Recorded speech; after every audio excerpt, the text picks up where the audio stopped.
नमस्कार, खबरों की खबर में आपका स्वागत है। जैसे जैसे दिन बीतता चला जा रहा है, ये बातें दिन के उजाले की तरह साफ होती चली जा रही है कि ये किसान आंदोलन, ये किसान संगठनों का आंदोलन, ये पॉलिटिकल पार्टीज का आंदोलन, दिल्ली को बंधक बनाने का आंदोलन, मोदी सरकार को बदनाम करने का आंदोलन दरअसल कोई आंदोलन नहीं बल्कि पाकिस्तान और चीन और हिंदुस्तान के विरोधी ताकतों की एक साजिश का एक हिस्सा है, जिसमें कई सारी पॉलिटिकल पार्टीज, ये वामपंथी, ये अर्बन नक्सल्स, बहुत सारे सोशल मीडिया के प्लेटफॉर्म्स और तो और कई सारे ये लेफ्ट लिबरल कबाल के पत्रकार इसमें शामिल हैं और एक एक करके इनका भेद अब खुलता चला जा रहा है। और ये भी हिंदुस्तान को और यहाँ की सरकार को ये पता चल रहा है कि किस तरीके से ये जो ट्विटर है, ये फेसबुक है, यूट्यूब है,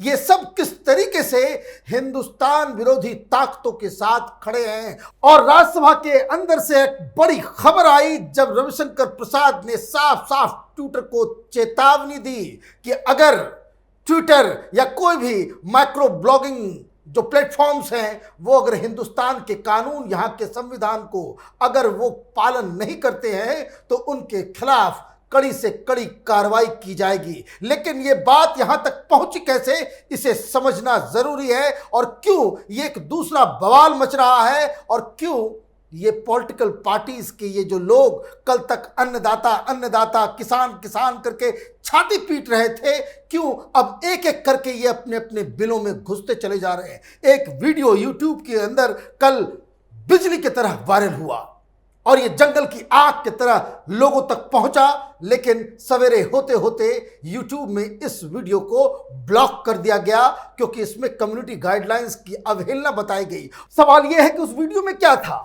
कल हमने ब्लैक एंड व्हाइट में कुछ बातें हमने बताई थी कि किस तरीके से ये न्यूज क्लिक के ऊपर ईडी का छापा पड़ा है और इसके साथ कई सारे ये जो लेफ्ट लिबरल कबाल, ये जो सोशल मीडिया के ऊपर अफवाह फैलाने का जो पूरी जो फैक्ट्री है वो किस तरीके से विदेश से पैसे ले रही है और किस तरीके से ये लोग उस इंटरनेशनल साजिश का हिस्सा थे।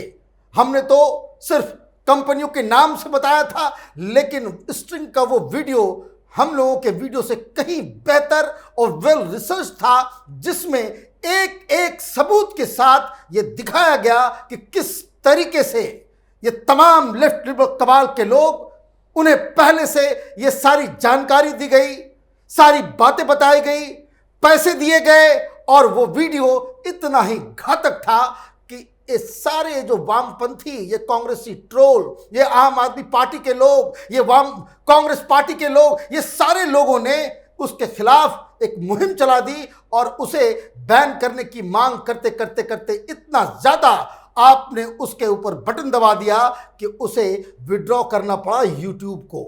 लेकिन अब सवाल यह है कि ये सारी चीजें हो क्यों रही हैं और क्या हो रहा है, ये किस तरीके से चीन और पाकिस्तान की साजिश है। ये बात हम लोग लगातार शुरू से कहते आ रहे हैं कि ये कोई आम आंदोलन नहीं है, ये हिंदुस्तान को तबाह बर्बाद और बदनाम करने की एक साजिश का हिस्सा है। अब देखिए, जब हार गए ये लोग, जब सरकार के नीति और रणनीति की वजह से ये किसान आंदोलन अपने आप खत्म हो गया, तो अब मालूम चल रहा है कि लाहौर में, पाकिस्तान में ये खालिस्तानियों के द्वारा ट्रैक्टर रैली निकाली जा रही है। अब ये पूछना पड़ेगा ये दर्शन पाल से, पूछना पड़ेगा योगेंद्र यादव से, पूछना पड़ेगा इस राकेश टिकैत से, जाओगे नहीं?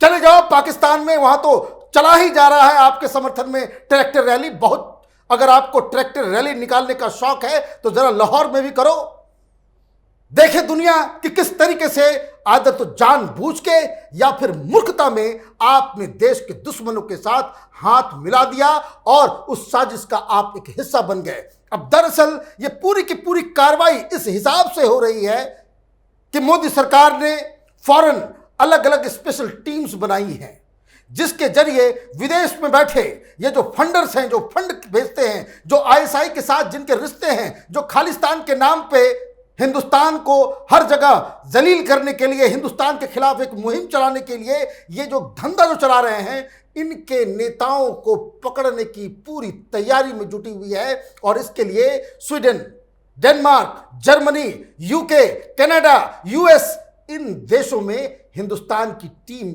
रवाना हो रही है और इनकी गर्दन को पकड़ा जाएगा। एक तो इन लोगों को जब एक्स्ट्राडिशन होगा, एक लंबा प्रोसेस होता है, लेकिन यह जरूर पता चलेगा कि किस तरीके से इस किसान आंदोलन के लिए विदेश से फंडिंग की गई है। कुछ बात जो हिंदुस्तान की खुफिया एजेंसी बता रही है कि इस पूरे आंदोलन में कम से कम 4,000 करोड़ रुपए खर्च हुए हैं। अब आप समझिए ये कितना माइंड बॉगलिंग फिगर है। 4,000 करोड़ रुपए इसमें खर्च किए गए हैं। इसमें पत्रकारों को खरीदा गया है, इसमें संगठनों को खरीदा गया है, इसमें किसान संगठनों को पैसे दिए गए हैं, इसमें नेताओं को पैसे दिए गए हैं और इसमें पूरी दुनिया भर में अलग अलग जगह पे जो रैलियां हुई हैं, चाहे वो बर्मिंघम हो, चाहे वो न्यूयॉर्क हो, चाहे वो वॉशिंगटन हो, चाहे वो कनाडा के अलग अलग शहरों में हो, इन सब जगह इसकी फंडिंग इनके जरिए की गई है। और इस पैसे के लेन देन में पाकिस्तान का हाथ, आईएसआई का हाथ और चाइनीज एजेंसियों का हाथ अब सामने नजर आ रहा है। और दरअसल ये क्यों कर रहे हैं, अब जरा समझने की बात है कि किस तरीके से इन लोगों ने शाहीन बाग का एक बवाल मचाया था। सरकार के खिलाफ आप कुछ कर सकते नहीं। पाकिस्तान ने हिंदुस्तान के अंदर, आप ये समझिए, ये इनकी पुराना एक सपना है पाकिस्तान का कि हिंदुस्तान को हिंदुस्तान के अंदर से ही तोड़ दो, अलग अलग राज्यों में इसे जो है बिखराव कर दो। और इसके लिए जो सबसे बड़ा एजेंट बनता है ये वामपंथी, ये जो लेफ्ट ट्रिबल कबाल, ये जो कभी ह्यूमन राइट्स के नाम पे तो कभी मुसलमानों के नाम पे, कभी दलितों के नाम पे जो तमाशा करते हैं। और ये इनकी पूरी की पूरी वो उस साजिश को आप समझिए कि पहले इन लोगों ने अलग अलग राज्यों, अलग अलग जो हिंदुस्तान के जो फॉल्ट लाइंस हैं उसको इस्तेमाल करने के लिए हमने आपको आज से करीब 6 महीने पहले वो दस्तावेज भी दिखाए थे कि जिसमें पाकिस्तान की जो पार्लियामेंट्री कमेटी है, जिसमें ये डिस्कस हुआ था कि हम हिंदुस्तान से लड़ नहीं सकते। अब वो जमाना नहीं रहा कि हम हिंदुस्तान को वहां पे हम आतंकी को भेज करके वहां पे कुछ करवा सकें। यहां पे सरकार बदल गई है, बहुत ज्यादा प्रॉब्लम हो रही है। इसलिए हिंदुस्तान की जो फॉल्ट लाइंस है, जो हिंदुस्तान के समाज में जो गड़बड़ियां हैं, उसको ही, फॉल्ट लाइंस को ही हमें एक्सप्लॉइट करना जरूरी है। और ये उसके लिए पैसे भी, उसके लिए सारा, और चीन के साथ मिलके ये सारा प्लान ये बहुत पहले से चला आ रहा है। और सबसे मजेदार बात क्या है कि जो तमाम चेहरे हैं ये वही जो प्रधानमंत्री मोदी ने कहा कि ये आंदोलन जीवी हैं। आंदोलन जीवी कोई अपने पैसे से किसी विचार के लिए, किसी मांग के लिए आंदोलन नहीं करते। ये भाड़े के टट्टू होते हैं जो आंदोलन करने के लिए विदेश से पैसे लेकर के आते हैं। और अब जब पाकिस्तान और चाइना को यह समझ में आ रहा है कि वो हिंदुस्तान की सरकार के साथ वो पहले की तरह जिस तरह से ब्लैकमेल कर लिया करता था वो अब नहीं हो पा रहा है, तो आप यहां पे अंदर ही अंदर आप इस देश को कमजोर करने के लिए यहां की व्यवस्था का ही इस्तेमाल करके, यहां के ही दलाल पत्रकारों का इस्तेमाल करके, यहां ही देश के जो उस तरीके के देशद्रोही किस्म के लीडर्स हैं, जो पॉलिटिकल पार्टीज हैं, जो संगठन हैं, जो एनजीओज हैं, उनके सामने नोटों का बंडल फेंको और ये अपनी ईमान को बेचने के लिए तैयार हो जाएंगे। इनके अंदर देश के लिए तो कभी मोहब्बत थी ही नहीं और इसलिए ये सारा तमाशा चल रहा है। सरकार ने एक बहुत ही अच्छा काम किया। अच्छा काम उन्होंने ये किया कि जब शाहीन बाग का आंदोलन हुआ था तब भी सरकार ने इस कानून को नहीं बदला था। अब जब ये बवाल मचाया इन लोगों ने, एक पूरी इंटरनेशनल साजिश रची गई, इसमें भी जो कानून को रोकने का, कानून को बदलने का ये जो प्रावधान दिया गया, सरकार ने मना कर दिया।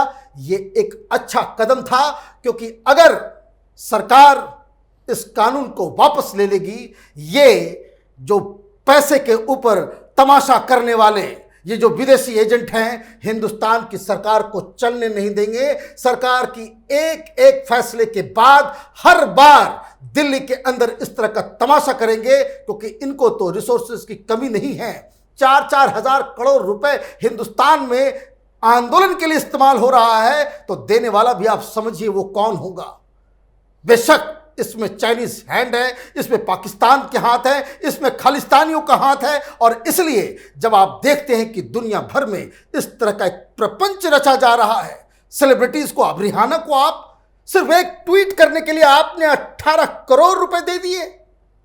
किस हिसाब से आप हिंदुस्तान को तोड़ने के लिए हिंदुस्तान के दुश्मन पैसे को बहा रहे हैं, इसका अंदाजा करना बड़ा मुश्किल है। जैसे जैसे जांच बढ़ती चली जा रही है, हिंदुस्तान की सरकार को पूरा दृश्य वो साफ होता चला जा रहा है। और इन लोगों को कैसे हिसाब लगाना है, इन लोगों का कैसे इनको जेल के अंदर भेजना है, उसकी जुगत में सारी जांच एजेंसियां लग गई हैं। जिन लोगों ने लाल किले के ऊपर जो तिरंगा का पान किया, ये तो छोटे मोटे प्यादे हैं, ये तो फुट सोल्जर हैं, ये तो सिपाही हैं। जो मास्टरमाइंड है उन्हें पकड़ने की चुनौती भारत सरकार की है।